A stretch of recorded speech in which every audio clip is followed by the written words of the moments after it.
हाथ कंधा को बराबर ल्याएपछि palms facing down, hands down.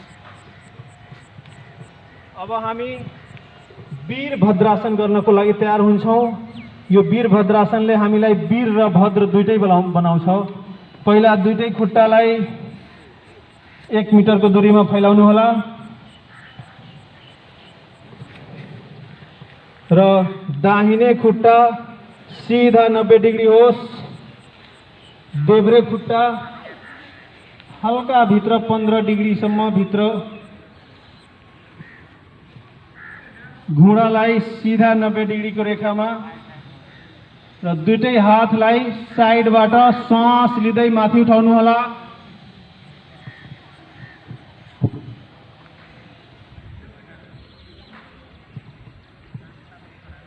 Virabhadrasana भनिन्छ। यो अभ्यासलाई हामीलाई वीर पनि बनाउँछ र भद्र भलादमी पनि बनाउँछ।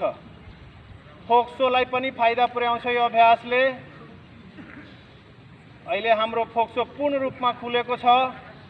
लामो गहिरो श्वास लिँदै छोड्दै गर्नु होला हँसिलो अनुहारका साथ। घुँडा सीधा होस्। देब्रे खुट्टाको घुँडा सीधा। बिस्तारै सीधा हुनु होला। अब अभ्यासलाई हामी अर्कोतिर दोहोऱ्याउँछौं।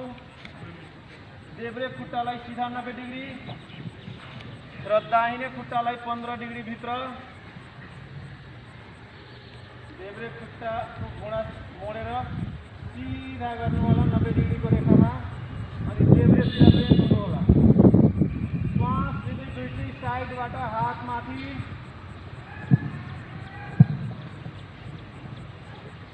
शरीरलाई सक्दो पछाडितिर ल्याउने कोसिस गर्नु होला र माथि हेर्नु होला। आफ्नो हातको औंलाहरूलाई हेर्ने कोसिस गर्नु होला। वीरभद्रासन यसले हामीलाई वीर र भलादमी दुईटै बनाउँछ। Come back.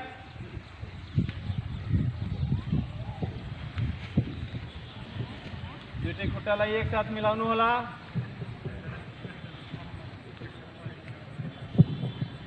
अब हामी त्रिकोणासन गर्नको लागि तयार हुन्छौं। त्रिकोणासन गर्नको लागि फेरि 1 मिटरको दूरीमा खुट्टालाई फैलाउने र दाहिने खुट्टालाई 90 डिग्री सीधा। देब्रे खुट्टालाई 15 डिग्री भित्र। श्वास लिँदै हात माथि कन्धाको बराबर र श्वास छोड्दै दाहिने हात दाहिने खुट्टामा र देब्रे हाथ आकाशको रेखामा। घुँडा सीधा होस्। घुटना मोडे के नइखे। देब्रे हातको अंगूठालाई हेर्नु होला माथि आकाशतिर। दाहिने हात सक्दो तल जहाँसम्म आउँछ त्यहाँसम्म भुइँमा ल्याउनु होला। घुँडा सीधा होस्। फोक्सोको लागि र नसाको लागि यो धेरै लाभदायक अभ्यास हो। साइटिकाको समस्याको लागि पनि धेरै लाभ पुर्याउँछ यो अभ्यासले। 10 देखि 30 सेकेन्डसम्म होल्ड गरेपछि बिस्तारै सीधा हुनु होला। दुईटै हात तल। अब अभ्यासलाई अर्कोतिर दोहोऱ्याउनलाई देब्रे खुट्टालाई सीधा 90 डिग्री। दाहिने खुट्टालाई 15 डिग्री भित्र। श्वास लिँदै हात कन्धाको रेखामा र श्वास छोड्दै देब्रे हात देब्रे खुट्टामा र दाहिने हात आकाशतिर। घुँडा सीधा होस्। दृष्टि माथि आकाशतिर। दाहिने हातको अंगूठालाई हेर्नु होला। अहिले हाम्रो फोक्सो पूर्ण रूपमा खुलेको छ। लामो गहिरो श्वास लिँदै छोड्दै गर्नु होला। फोक्सोको लागि र साइटिकाको लागि अनि शरीरलाई स्ट्रेन्थ दिने काम गर्छ यो अभ्यासले। श्वास लिँदै सीधा। श्वास छोड्दै तल। अब हामी वीरभद्रासन 2 गर्छौं। अघि वीरभद्रासन 1 गरेका थियौं। दाहिने खुट्टालाई सीधा 90 डिग्री। देब्रेलाई 15 डिग्री भित्र, घुँडालाई सिधा 90 डिग्रीको रेखामा मोड्नु होला। दुईटै हात कन्धाको रेखामा र दाहिने हातको कन्धामा अनुहारलाई राख्नु होला।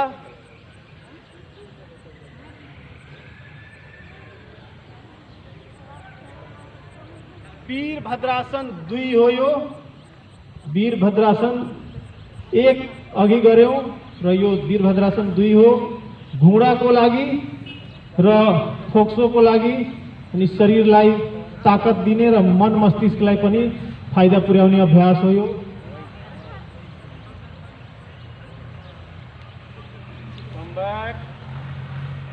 यस्तै अर्कोतिर पनि गराइन्छ। अब हामी सूर्य नमस्कार गर्नको लागि तयार हुन्छौं। समय अभाव भए तापनि सूर्य नमस्कार कमन हो, त्यो सबैले प्रत्येक दिन गर्नुपर्ने अभ्यास हो यो। सूर्य नमस्कारको लागि सबभन्दा पहिला आफ्नो म्याटको अगाडि आउनु होला। म्याटको अगाडि भागमा आउनु होला। पहिला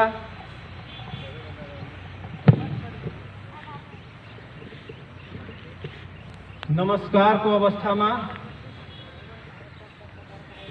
उदाउँदै गरेको सूर्य भगवानलाई मनन गर्दै नमन गर्दै श्वास लिँदै हात माथि उठाउनु होला। सक्दो पछाडि बेन्ड हुनु होला। ऊर्ध्व हस्तासन भनिन्छ यस अभ्यासलाई। श्वास छोड्दै तल पाद हस्तासन। पाद भनेको खुट्टा, हस्त भनेको हात। खुट्टाको छेउमा हातलाई राख्दै टाउको घुँडामा लगाउने कोसिस गर्नु होला। देब्रे खुट्टा पछाडि अश्व सञ्चालन। देब्रे खुट्टा पछाडि, देब्रे खुट्टाको घुँडा भुइँमा राखेर ढाडलाई सक्दो तल थिच्ने कोसिस गर्नु होला। र यो दुईटै हात दाहिने खुट्टाको साइडमा। दृष्टि माथि आकाशतिर, आफ्नो कपाललाई हेर्नु होला। आकाशतिर हेर्नु होला, माथि। हँसिलो अनुहार होस्। चतुरङ्ग दण्डासन, तुलासन भनिन्छ यसलाई। चतुरङ्ग दण्डासन र तुलासन पनि भनिन्छ। ढाडलाई सिधा, न तल न माथि गरेर सिधा चतुरङ्ग दण्डासन। घुँडालाई भुइँमा राख्दै पछाडि कुर्कुच्चामा टच हुने गरी बस्नु होला र श्वास छोड्दै टाउको भुइँमा शशाङ्कासन।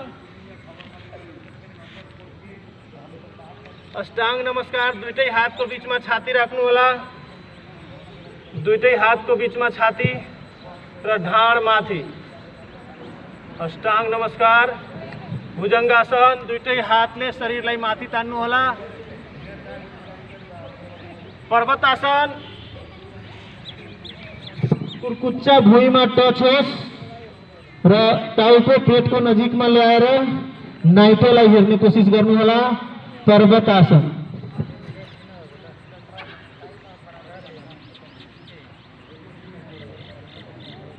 शशाङ्कासन, अगाडि घुँडा भुइँमा राख्दै पछाडि खुट्टामा बसेर श्वास छोड्दै टाउको भुइँमा लगाउनु होला। शशाङ्कासन। अब देब्रे खुट्टालाई अगाडि ल्याउँदै अश्व सञ्चालन, वाम पाद अश्व सञ्चालन। दृष्टि माथि, ढाडलाई सक्दो तल थिच्नु होला। दाहिने खुट्टा सक्दो पछाडि ल्याउनु होला र ढाडलाई तल थिच्नु होला। दृष्टि माथि आकाशतिर।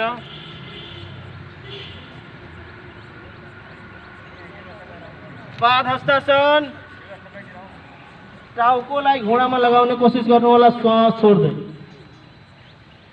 श्वास लिँदै हात माथि ऊर्ध्वस्तानासन। सक्दो पछाडि बेन्ड हुनु होला। नमस्कार। यो सूर्य नमस्कारको 1 चक्र पूरा भयो। यसरी हामी कमसेकम 10-20 पटक गर्छौं प्रत्येक दिन।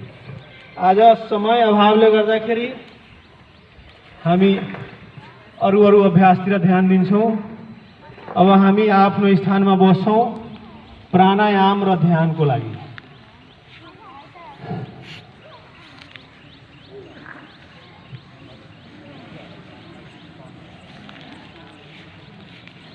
थकाइ लागेको अवस्थामा हामी शवासन गर्छौं। अहिले धेरै थकाइ लागेको छैन होला, त्यही भएर हामी प्राणायामको लागि तयार हुन्छौं। लामो गहिरो श्वास लिएर छोड्छौं। सिद्धासन, सुखासन, पद्मासन जुनसुकै सजिलो आसनमा बसेर लामो गहिरो श्वास लिँदै छोड्दै गर्छौं। मेरुदण्ड सीधा होस्, हँसिलो अनुहार होस्, दुईटै कंधा ढिला होस् र ध्यान श्वासमा केन्द्रित होस्।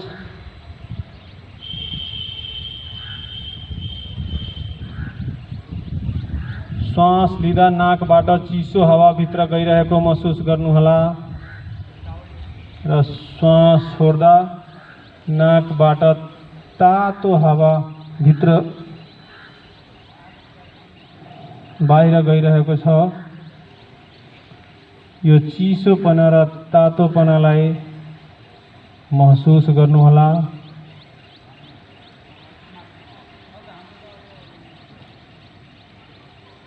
लामो गहिरो श्वास लिनुहोला, लामो गहिरो श्वास छोड्नुहोला।